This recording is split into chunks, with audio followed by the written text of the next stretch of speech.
En primer lugar, muchísimas gracias por dedicarme unos minutos, que llevas aquí ya toda la Nada, mañana. un placer. Soy Ruth de Mundo Cine para ti, Popcornizados, y quería empezar preguntándote que como espectadora es curioso porque hay momentos en los que empatizas con Mónica, pero hay otros momentos como que llegas a replantearte como los límites. ¿Cómo jugaste con esa dualidad la película? Pues al principio como actriz estaba en lo mismo, que a veces empatizaba con ella y otras veces no entendía. Y recuerdo que esto fue algo que, claro, al final siempre quieres defender a tu personaje, pero luego me di cuenta que no tienes que defenderlo, tienes que entenderlo.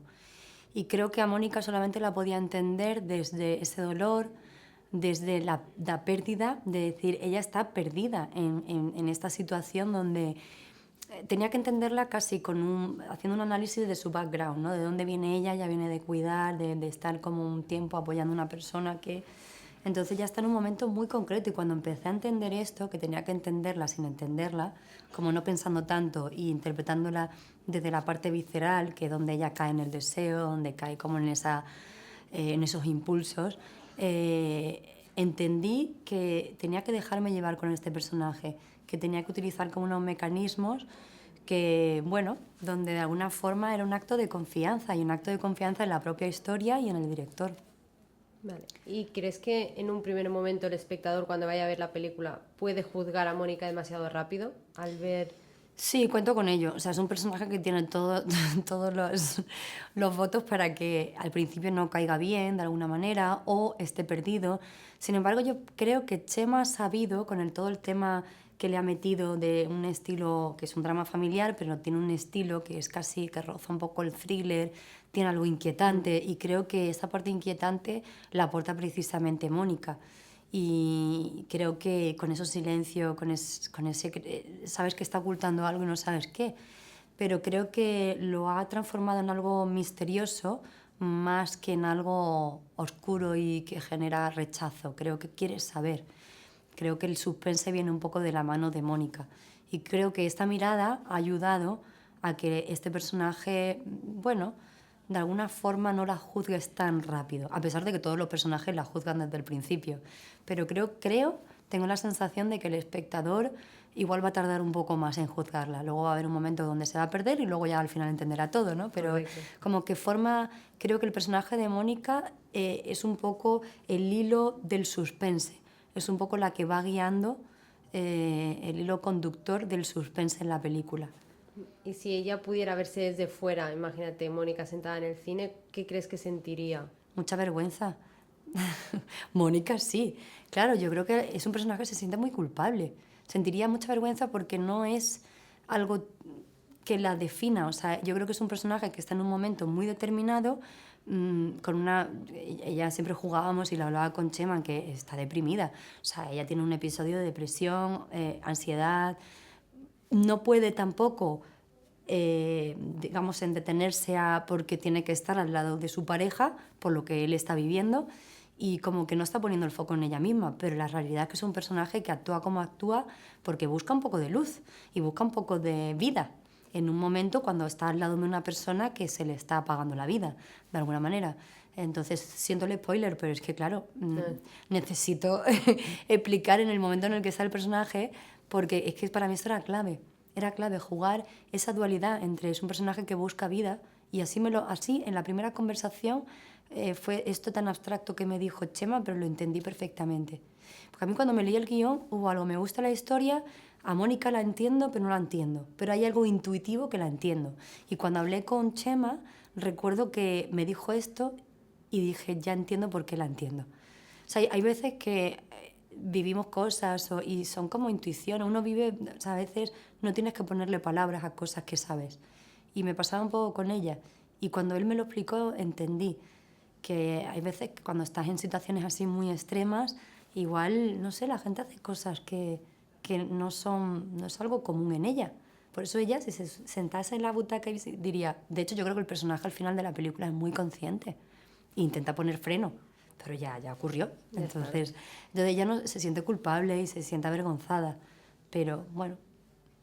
Y como no tenemos aquí a Roberto para preguntarle, pero tú al final estabas ahí con él, ¿crees que si Fernando pudiera volver al primer día de verano, actuaría diferente y le contaría a su hijo, ¿crees que es buena decisión el no decírselo hasta que al final le pasa que se desvanece en el suelo?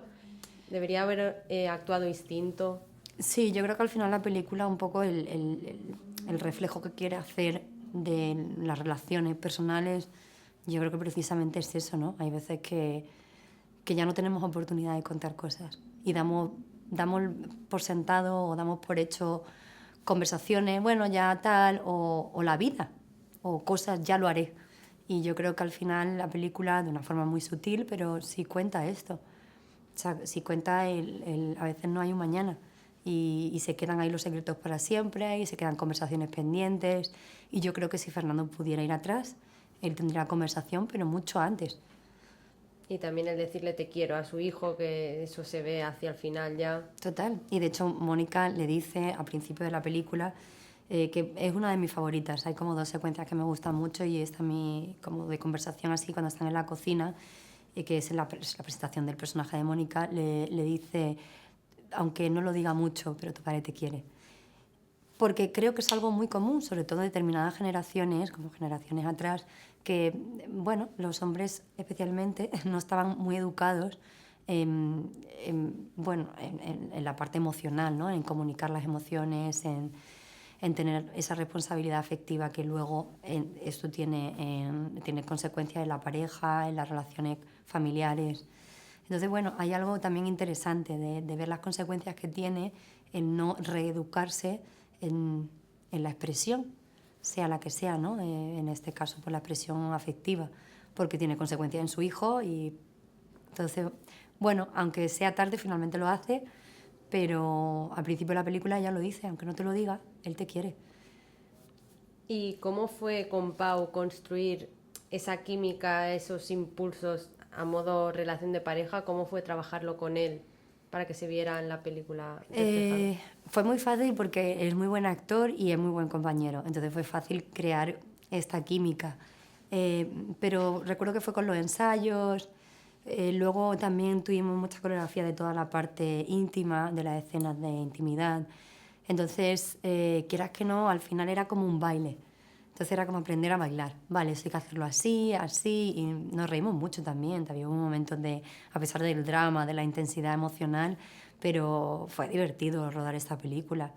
Y yo creo que eso lo hace pues la implicación en el juego y en el juego dramático, ¿no? Creo que al final nos lo pasábamos bien, pues sí, ahora te pongo así y hacíamos mucho juego con estos momentos de intimidad. Quizá un poco por evadir también muchas veces necesariamente la tensión, ¿no? Y ya por último, para terminar, ¿qué esperas del espectador cuando salga de ver la película? ¿Qué reflexión quieres que se plantee o qué diálogo o que quiera cambiar algo en su vida? Bueno, quizá esto que hemos hablado, yo creo que al final la reflexión es no dar por hecho las relaciones personales, no dar por hecho la comunicación, que creo que es importante, detenernos a comunicarnos bien.